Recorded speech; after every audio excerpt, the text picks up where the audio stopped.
Buda levantava a mão e falava para os discípulos deles: olha, essa aqui é a sua encarnação atual. Você tem um rosto. Essa é a encarnação anterior. Você tinha um outro rosto, um outro corpo, diferente desse. Essa é a encarnação anterior da anterior. Entre os dedos é o tempo que você vive no mundo espiritual, entre uma encarnação e outra. Então essa aqui é a anterior da anterior, e essa é a sua primeira encarnação na Terra, a primeira.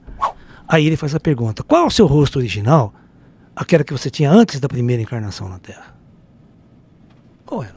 Qual era o seu? De onde você veio? Enquanto vocês não responderem essa pergunta, vocês não vão entender nada de ET. Bom, eu fiz um cálculo matemático muito simples, e nenhum espírita fala isso, pô. Nenhum isso, até parece que eu sou o único falando isso, o único que pensa e faz conta. Eu cheguei num congresso Ramatiz no Rio de Janeiro, antes da pandemia. Eu fui falar sobre transição planetária. 500 pessoas no auditório. Tá? Congresso Ramatiz, que eles fazem anual. Eu fiz a seguinte pergunta: quantas encarnações vocês acham que vocês já tiveram aqui na Terra? O primeiro levantou a mão e falou 20 mil. Eu falei, porra. O segundo, 10 mil. Eu comecei a brincar, né? Falei, quem dá mais? Quem dá menos? Que é a coisa de Silvio Santos. Bom, o mínimo que um daqueles estudiosos kardecistas, ou não podia ser kardecista, que era Ramatiz, né? Congresso Ramatiz. Mas tinha uma foto do Kardec e do Ramatiz lá na frente, os dois. Né? Eles cultuam Ramatiz, Kardec também. 500 encarnações. Falei, porra, esses caras não sabem fazer conta. Puta que pariu. Chico Xavier tem um livro dele, que é a história de Emmanuel, né? Publius Lentus. O livro se chama 2000 anos. Um dos primeiros livros psicografados por Chico. Aí, ele vai contar a história como um senador romano, lá em Roma, tal, né? E aí ele morre.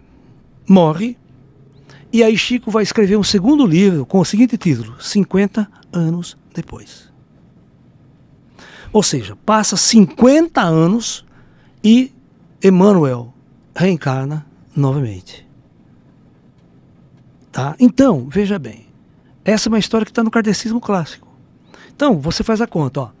Se um espírito viver aproximadamente aqui uns 50 anos em vida, que naquela época... Era muito. Era muito. A média, na época de Jesus, na época de Cristo, era 27 anos. A média de vida, tá? A expectativa média de vida. E 50 anos no plano astral, entre uma encarnação e outra. Então, a média, 100 anos para você encarnar, certo? Então, em 1000 anos, um cidadão pode dar 10 encarnações. Uhum. E se ele estiver na época de Cristo, lá vem reencarnando. Para dar 20 encarnação, ele tem que chegar a 2000 anos aqui. Uhum. Se ele quiser dar 500 encarnação, pô, você tem que entender que 8.000 anos antes de Cristo, a população do planeta Terra era de 4 milhões de habitantes só. Só tinha 4 milhões de anos. É a idade da pedra. É a época do Fred Flintstone, né? A civilização começou a ser chamada de civilização 3.000 anos antes de Cristo a 2.500 antes de Cristo. Então a gente passou de 8.000 anos até 3.000 anos antes de Cristo, chegou a 70 milhões de habitantes na Terra. Anos 3.000 que vai começar a civilização hindu, começar a cultura chinesa, começar a civilização da Mesopotâmia, né, com a escrita cuneiforme, né? Primeira forma de escrita, primeiras cidades organizadas. Isso há 5.000 anos atrás. Certo? Então, se você chegou e tinha, na época de Cristo, o ano zero, 170 milhões de habitantes na Terra. Ou seja, não tinha vaga. Então, quem pode dar 10, 20 encarnação, 30 encarnação é quem chegou na Terra nessa época. Só que você tem que chegar aqui pela primeira vez, tá? Nenhum espírito nasce aqui na Terra. Nenhum espírito é gerado aqui na Terra. É que na Igreja Católica fala, o espírito não tem reencarnação. Para a Igreja Católica não tem reencarnação. Nasceu, o espírito é gerado, morre, daí vai para a eternidade. Mas não tem pretérito.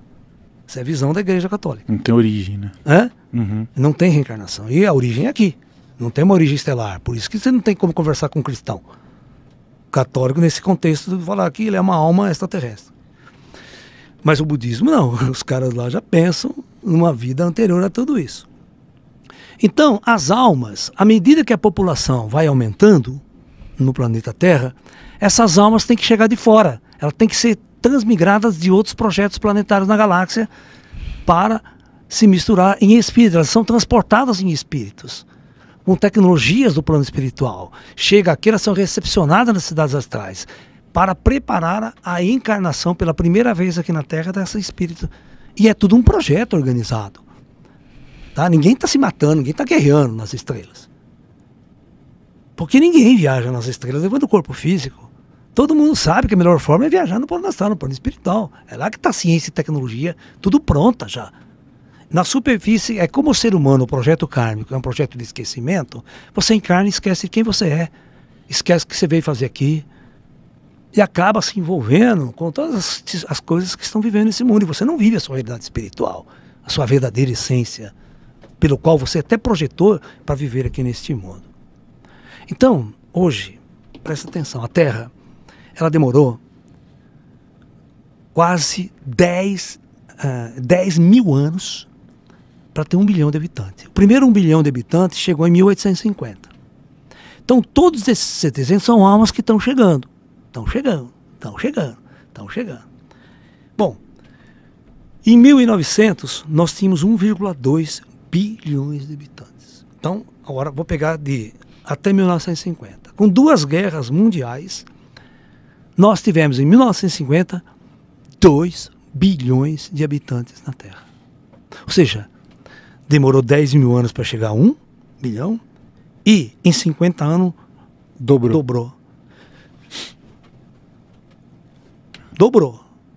Ou seja, não esqueça que é aquele cálculo que para dar 2 encarnações tem que ser mais que 100 anos em média. Ninguém pode dar 2 encarnações além do espaço de 100 anos. Isso é uma média estatística, tá? Claro que alguém pode morrer daqui por 10 anos e encarnar de novo, por algum motivo. Mas geralmente é longo. Até na época de Jesus era longa, porque não tinha vaga. Né? Você pensa que tem vaga para encarnar todo mundo o que quer? Bom, então, agora presta atenção. De 1950 até o pouso do homem na Lua, né, que começa aquela história de Chico Xavier, da data limite,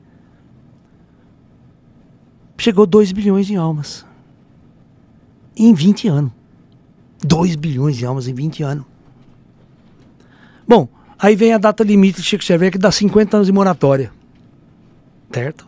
50 anos de moratória, nesses 50 anos, depois de 69, com a prisão na Lua, chega a 4 bilhões de almas em 50 anos. Porra, alguma coisa esquisita está acontecendo nesse período aqui. Por que todas as almas vieram? Demorou 1 bilhão, 10 mil anos para atingir 1 bilhão. E agora, né? Bom, batemos 8 bilhões de habitantes, certo? Tá? Então, eu afirmo para vocês, categoricamente, que 7 bilhões de espíritos que estão nesse planeta, encarnado hoje, estão na primeira encarnação nesse planeta. Se fizer a regressão de memória, vai dar merda, vai cair em outro projeto, em outro planeta.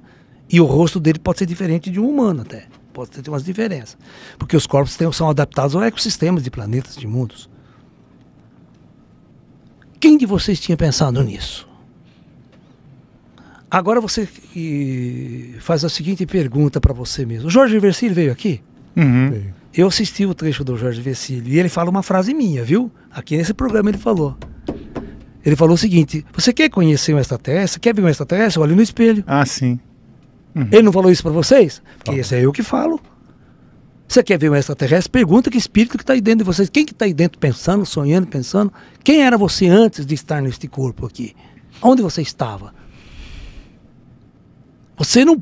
então são 87%, estatisticamente, dos habitantes do planeta Terra hoje estão na primeira encarnação nesse planeta. Então, nós sofremos, em 100 anos, uma gigantesca invasão extraterrestre. Mas invasão de espírito extraterrestre. Não precisa descer com nave. Você tem que invadir essa merda com nave e tal. Isso aqui é um planeta escola. Isso aqui é um projeto de aperfeiçoamento dos espíritos da alma e da nossa consciência. Isso é tudo organizado, cara. Você tem que fazer essa pergunta. Ó, quem que trouxe o teu espírito de outro sistema planetário na galáxia até o planeta Terra? Como é que você chegou aqui? Veio voando no espaço? Não vem. Ninguém. O espírito não tem capacidade para se deslocar em velocidade astral no espaço. Ele não chega a lugar nenhum. A velocidade do corpo espiritual é baixíssima, muito, muito inferior à da luz. A velocidade de um espírito, se você sair voando, sabe? Não chega a lugar nenhum, a galáxia, tudo é ano-luz, cara. A velocidade da luz é 300 mil km por segundo. O espírito não chega a nem 1/1000.000 dessa velocidade. Voando em velocidade máxima, porque agora você tem que fazer uma pergunta física e científica. Como é que o espírito se desloca? Você não tem retrofoguete na bunda? Faz essa pergunta no espaço, como é que o espírito vai sair voando? Tem leis fixas. Então, essa é uma pergunta que você tem que fazer, não eu. Eu sou cientista que estou questionando você. Não, a gente está questionando você. Como é que o espírito pode voar aqui na Terra? Vocês nunca pensaram nisso, né? Fisicamente tem que é a física das coisas.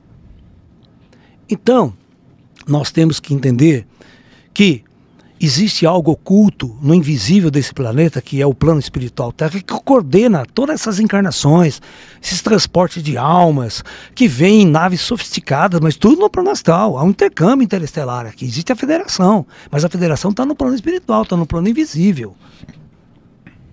Nós estamos nas trevas mais profundas nesse planeta. Ninguém sabe o que está acontecendo. Eu falo que a gente está mais perdido que cego em tiroteio. E eu brinco, né? Eu falo que a gente tá mais perdido que filha da puta em Dia dos Pais.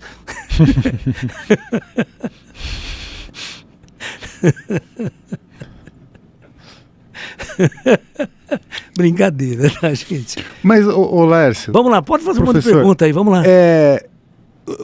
O fato, então, o cálculo é muito bom, tá? Então, 89% da população que está hoje na primeira reencarnação. Isso. Primeira encarnação humana.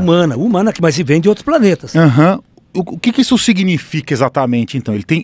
Esse espírito, então, ele tem menos experiência dentro das nossas emoções aqui, do processo evolutivo? Não. Ou ele está trazendo essas Vamos fazer uma pergunta, fora? assim, quantos projetos semelhantes ao planeta Terra deve ter na galáxia? Infinitos. Não é infinito. As coisas não são assim. A galáxia tem número de estrelas infinitas. Na galáxia, sim. Na galáxia, sim. Na nossa galáxia, por exemplo, a nossa galáxia é uma galáxia que tem 400 bilhões de estrelas. Cada estrela pode ter um sistema planetário, tá? Mas é que vocês não conseguem raciocinar em 10 elevado a 13. A mente de vocês não processa, a mente comum não processa esses números. Se eu falo assim, 1 bilhão, 2 bilhões, não faz diferença na cabeça de vocês. Sim. Né? Vocês imaginam que tem planetas, nossa galáxia só, cerca de 4 bilhões de planetas com civilizações semelhantes a nós, com projetos semelhantes ao planeta Terra? Então pode haver um intercâmbio constante. O cara viveu lá, né? Vamos supor que tem uns espíritos aqui vivendo agora, a Terra vai entrar na Era da Luz. Esse espírito é muito denso, só faz encrenca, é político e tal. Vai encarnar onde esse cara depois? Não pode encarnar na Era. Então ele tem que ser transmigrado para um planeta que está na Idade Média, para ele fazer o resgate kármico dele, para ele poder seguir a experiência. O Chico Xavier, né, tem uma história interessante. Uma senhora perguntou para o Chico, mas por que a gente sofre tanto nesse planeta, Chico? Minha filha, você se esquece que nós somos espíritos muito endividados, né? Então nós viemos do umbral, né? É claro que a gente vai ralar aqui, vai sofrer. A gente nunca prestou lá atrás. Só torturou, matou, participou daquelas putas guerras, um lance, espada, uma desgraça, né? Se você fosse um espírito mais puro, mais transcendente, iluminado, você não estava sofrendo tanto aqui. Então, esse projeto é um projeto kármico, é um projeto para as almas aprenderem através da lição do sofrimento. Por isso que os espíritas kardecistas chamam isso de expiação, mas expiação com X, né? Não vamos diferenciar da expiação com S. Você sabe qual que é a diferença? Não. Não? Não, um é você espia as pessoas, você fica olhando. Isso é o espião, é o James Bond. Espião. E expiação com X, expiação significa sofrimento. Então essa é a diferença, né? Do James Bond. De você ficar espiando alguém pela fresta da porta. Fresta da porta. Você conhece o encontro do James Bond com o agente secreto português? Não. Não? Não, ó, o português tá aqui com a gente aqui. Tá aqui? Tá aqui, ó, a bandeirinha dele. A bandeirinha dele aqui. Então, né? O James Bond chegou pro agente secreto português. My name is Bond. James Bond. O português. My name is Manuel. Não, foi boa. Foi boa. Tá assando frio aqui. Tá assando frio já? Fala mal dos português? Não. Te amo, português. São nossos patrícios, né?